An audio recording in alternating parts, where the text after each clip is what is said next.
There are some places around the world you might not think of as needing computers. Africa, for example, might need water, food or medicines first. Most classrooms need more books, but books alone won't enable these Kenyan children to play their full part in the modern world. The continent has some fine doctors, but they're mainly in the cities, far away from where most of the population live. And if you're disabled and living in a developing country, there are precious few organisations that can really help. To solve these problems, we don't need lots of cash. In fact, it hardly need cost us anything at all, if you'd like to help.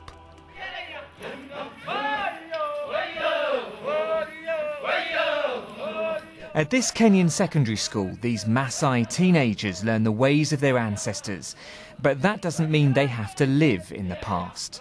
Like hundreds of other schools, Kilgora Secondary couldn't afford computers, but now pupils here are getting the skills needed to join Africa's new workforce.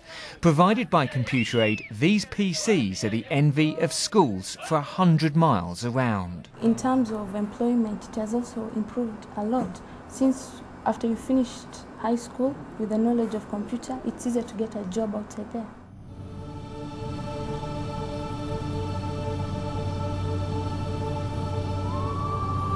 Leaving Nairobi, and suddenly you're in the middle of nowhere, high above the plains of East Africa.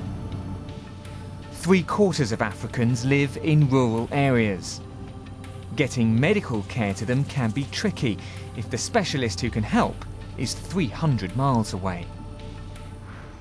Dr. Sadie and his team look after 260 patients a day, treating almost every ailment. Today he's checking up on Mohammed, who's broken his leg.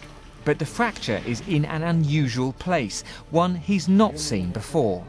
Even a highly skilled doctor can't be expected to know everything. So once a week, or in an emergency, he sends pictures and x-rays to the top specialists in the country, using a laptop, scanner and digital camera, all provided by Computer Aid. Rather than guess what might be the next step, Dr. Sadie can tap into a network of expertise and have a greater chance of getting a correct diagnosis to give his patient the best chance of recovery. Another mystery. What looked like an uncomfortable blockage turns out to be a potentially fatal complication. Doctors at Makindu knew something was seriously wrong, but urgently needed an expert opinion. When it comes, it's bad news. Left untreated, the intestine will burst within a few days, killing the patient. But crucially, Dr. Sadie is also told how he can rescue the situation. In this particular case, it's actually like solve the problem. It's like it's the one which made the diagnosis for me. It did like 90% of the job because because of the communication. Like in many other cases, it's like the critical point. You're stuck, what do you do? You're far from the city, you're far from the good facilities, what do you do? So this was my link. This was my lifeline for the patient. Sadly, many countries don't have the means to provide their rural doctors with telemedicine computing. Fortunately, Makindu Hospital is supported by Computer Aid, and that support isn't just saving lives. 50% more people here volunteer for HIV tests. Now results can be emailed and the postal costs paid for by the patients are reduced. Ordering online has cut drug delivery times from 28 days to just 4. Another answer for Dr. Sadie. The immediacy of the computer link makes all the doctors working at Makindu feel a lot less remote.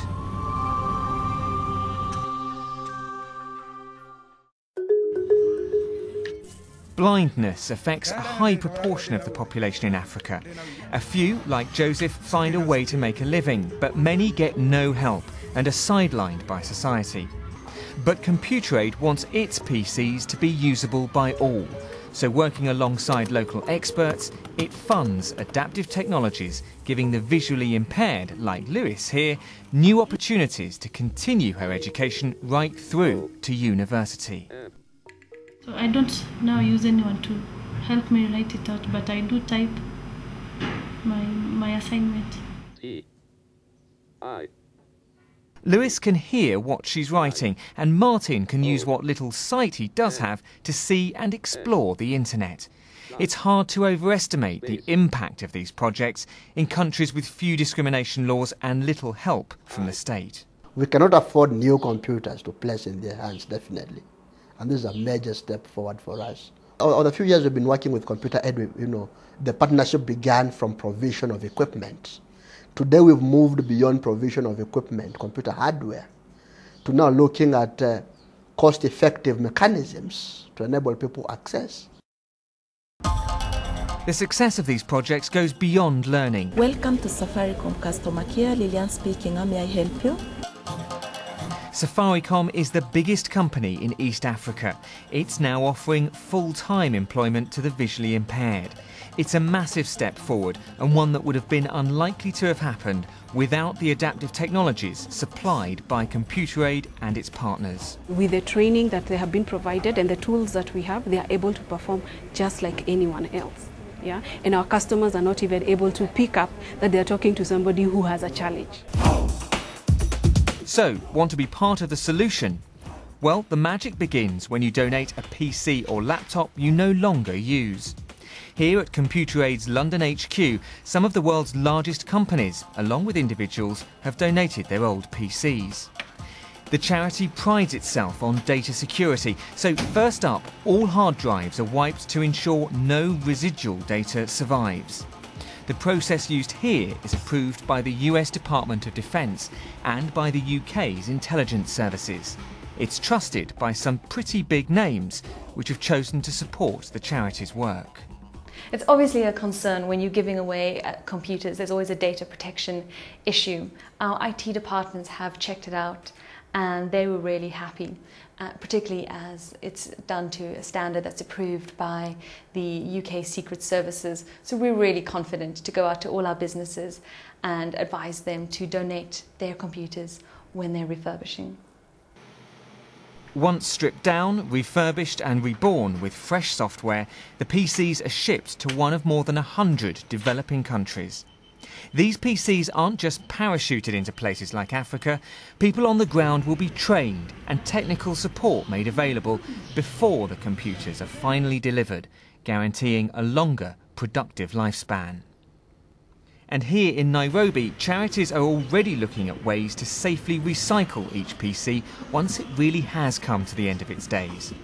These monitors are being refurbished and turned into portable TVs. And this is Kenya's first dedicated electronics recycling plant. Computer Aid itself is also actively involved in a campaign to reduce e-waste. When you choose to support Computer Aid, you're tapping into a wealth of experience in delivering the best quality computers to where they're needed the most. Its educational programme teaches IT and provides on-site support if things go wrong. It's a secure way to give hope to millions, providing the donor with peace of mind. It's a cost-effective way of donating and to be part of the huge difference Computer Aid is making. And it's a green way to reduce your environmental footprint. It's also a great way to make a lot of people smile. It makes me proud and it makes me feel independent. I'm able to compete with other people. When schools receive computers, I wish you can be there to see. The students are very happy and even the community come to witness. At the end of the month, I'm always the first one to submit my reports. There's nothing really I don't do. I'm actually, I can say that I'm even a little bit better than certain people here, some of them. I'll be proud to say that.